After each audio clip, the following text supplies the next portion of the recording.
Hello everybody and welcome to Linda Tina TV. If you're new to my channel, hello there, welcome to the LT family. Do remember to subscribe. So today's video is going to be a little bit more serious, as you have probably already read from the title. We're going to be talking about dating to marriage, things I feel everybody should know or consider before they actually marry this person that they've been seeing. So if you're into that kind of thing, stay tuned.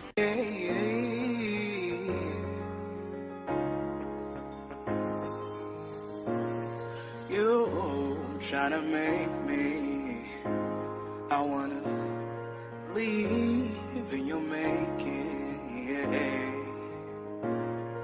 I try to see the one I need to love. So I will start with a disclaimer. I'm not going to come here and pretend that I have the most perfect marriage or that I'm some sort of marriage or dating expert.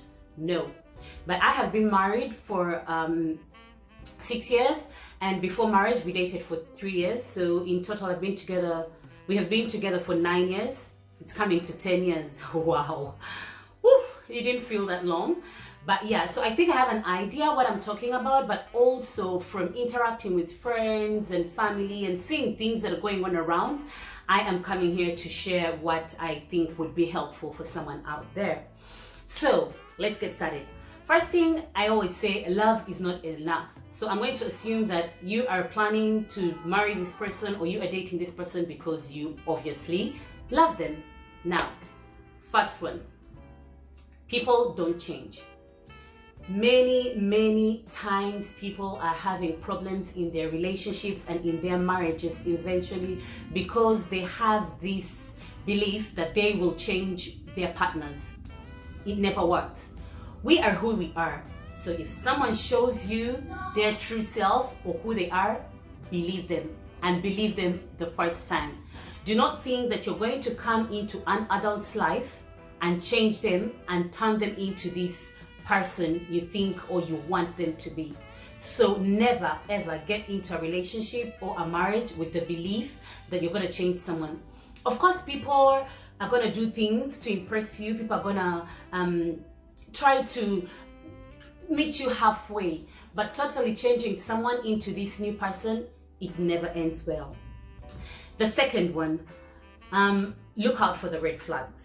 Now, when you see these things later in marriage or when you date for a while, you realize that the signs were always there.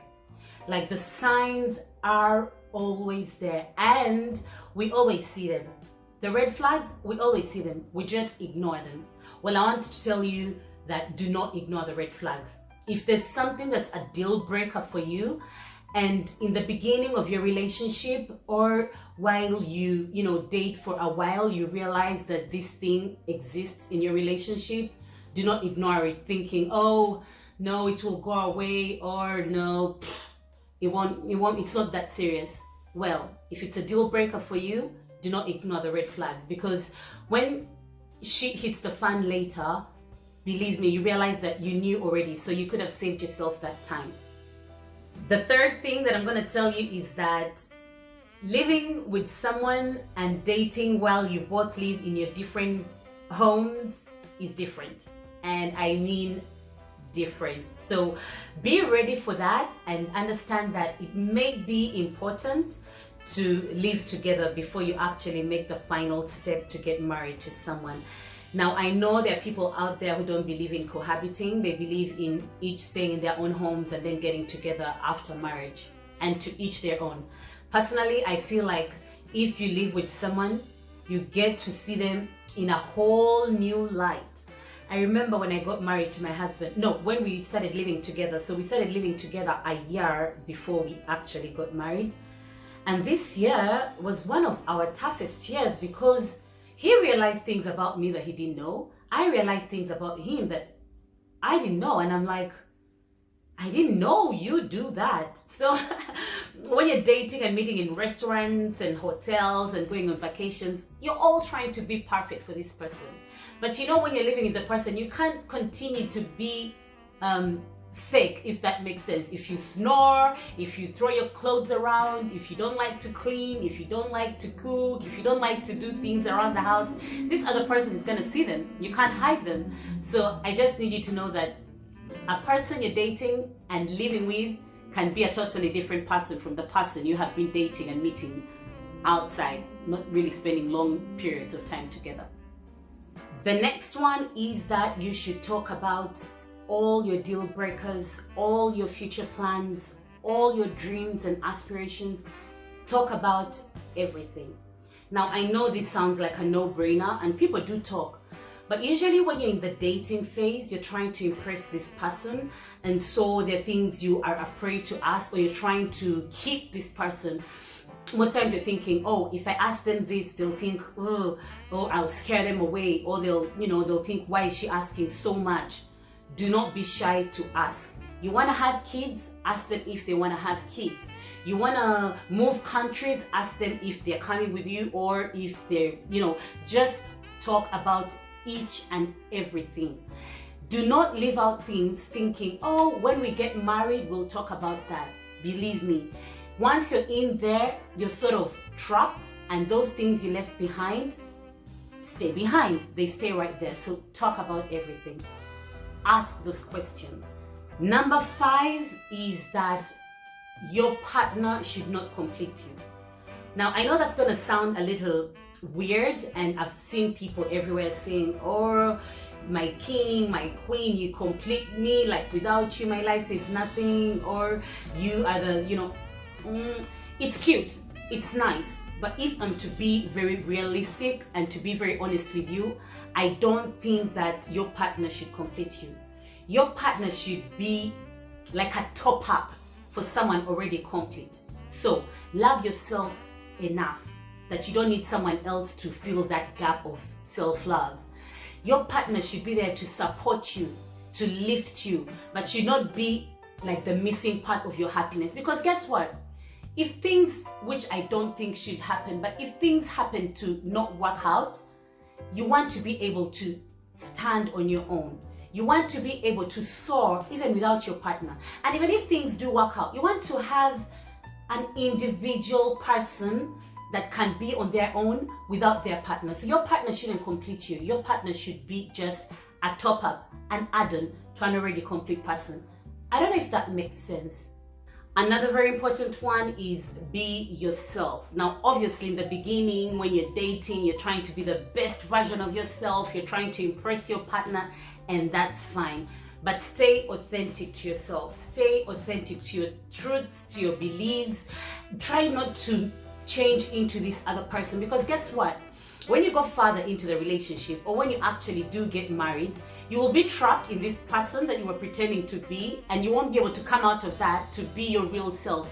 Can you imagine how uncomfortable that is? And obviously you can't keep it up, so it never works. Be yourself. Let this person like you for who you are. And if they don't like this you, the real you, then maybe they don't really like you at all. If you have to be someone else to impress a person, then they don't like you. They like this other person, this other image that they think you are. Number 7, let your relationship be more than the physical part, the outer beauty, and more than just the sex, the intimacy. And don't get me wrong, intimacy is very important. You need to be with someone that you're attracted to, even if it's just a little bit. You need to be attracted to this person. You need to be you need to be compatible when it comes to intimacy. But let sex and the outer version of this person not be the only thing that you have to your relationship, because guess what? Beauty fades. With childbirth, for example, women usually change. Sometimes you'll have scars, you may be bigger.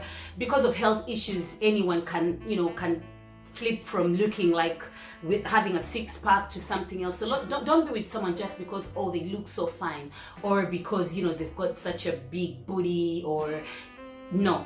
You be with someone because after all that's done, the outside part, you still want to be them. If this outside part changed, you would still want to be with them, because also you're not going to be having sex 24 hours a day, 7 days a week. You're going to have sex. Then after you've had sex, then what? And if this person changes, what are you going to do? You're going to be stuck with them, or you're going to try to find someone who looks good on the outside your marriage. The next one is have a goal for your relationship and let that goal be the same as your partner. Now, we all have different goals in life, and my goals may not be necessarily the same as my partner's goals. But when it comes to the relationship, you should have a mutual goal post. If you do not have a mutual goal post, you shouldn't even be together in the first place. But yeah, dating is the time you have to talk about these things, to understand what you want out of the relationship. How many kids do you want? Where do you want to live? Do you want to buy a house? What kind of house do you want to buy? Do you want to change jobs? What kind of jobs are you looking for? Will you be able to stay with the kids? Do you enjoy doing this and that? So what relationship are you planning for in the next few years? Because guess what? Marriage is a lifetime. It is a lifetime. So if you don't have the same goals, then there is no point, because then you're heading nowhere. So this is very important. Have the same goals. And most times people, they ignore this because they feel like, okay, let's just go with the flow and see what happens. No.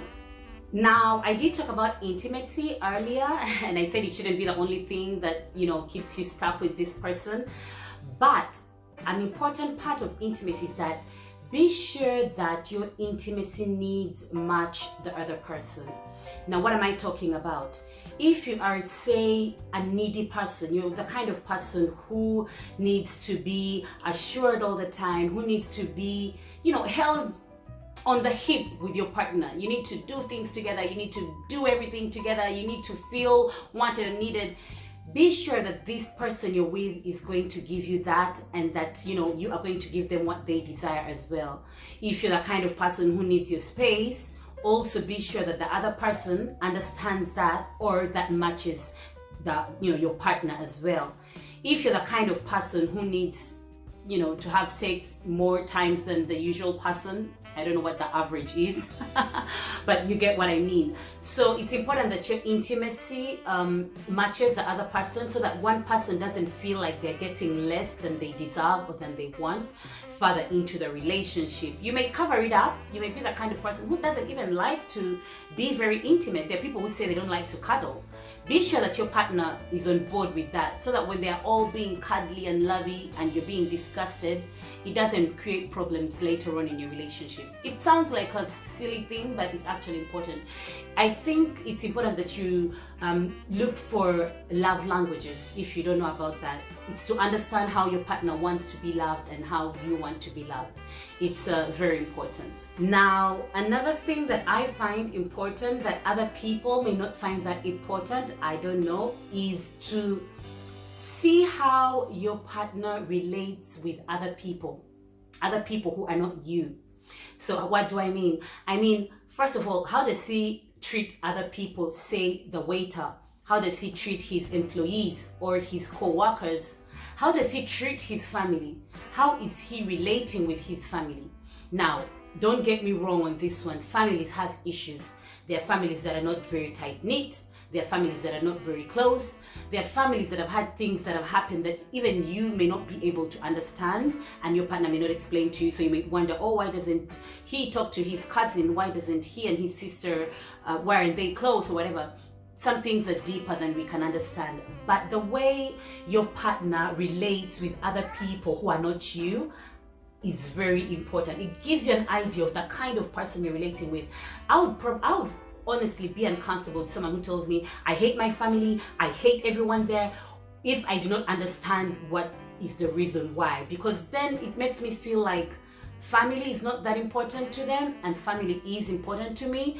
And I don't mean that they should be, a perfect family and very close, but I need to understand that, he's open to relating to healthy relationships with people close to him and people who surround him. I don't know if that makes sense. So those were 10 things that I mentioned, but I'm going to give you one bonus one, and that is finances. Now, I will tell you something. Money, I've realized after talking to people and even in my own marriage, that it's one of the big things in a relationship. In a relationship where you're just dating, maybe it's even of a lesser thing, but when you get married, finances are a very, very important aspect. And don't even get me to when you have kids. So now things may not be in black and white when you're dating, because obviously finances change, how much less you're getting in the household, your expenditures and all that stuff. People change jobs, people lose jobs. But you need to kind of be on the same page when it comes to finances with your partners. So this is something you want to discuss when you talk about getting married. For example, do you want to have joint accounts? Do you want to have a certain amount of savings put aside? Are you going to be saving for your children, or are you just going to be spending your money? Is one person spending more than the other? Is there a person who is going to be controlling, being the one controlling the accounts? Is one person working and the other one is not? And how much is the other one free to get from the joint account? It's all so much. There's so much involved. And I remember when I was dating my husband, in the early days, there was something about finances that we kind of clashed on. And I told him, you see this thing right here? We need to sort it out because it may be a problem for us in the future. We didn't really discuss it, but in the early years of our marriage, it did come up again. And I reminded him, I told him, do you remember when I told you this thing, that it may be something we'll clash about when it in the future, and now it's here. And we dealt with it. We had a serious sit down and dealt with it. So do not ignore the finance part. People are usually afraid to talk about this, especially women, because they think, oh, he's gonna think I'm a gold digger, he's gonna think I'm after his money, he's gonna think I want him to maintain me and that kind of thing. It's usually something people shy away from. Even in the marriage, I mean, people don't feel very comfortable talking about money. Also because we like to pretend that money is not part of the equation. Well, money is the equation because you need money to live. So it is part of the equation. Very important. So happy people, all that being said, I would really, really love to know what you think about what I just mentioned, and if there's anything you'd like to add on. These are my personal opinions from my experiences and things I've seen around, things I've talked about with my friends. Please let me know what you think down in the comment section. If you have not subscribed, do subscribe and turn on the notification bell so that every time I put up a new video, you are notified. That will be the end of today's episode. Thank you so much for watching, and have yourself a good day. Bye-bye.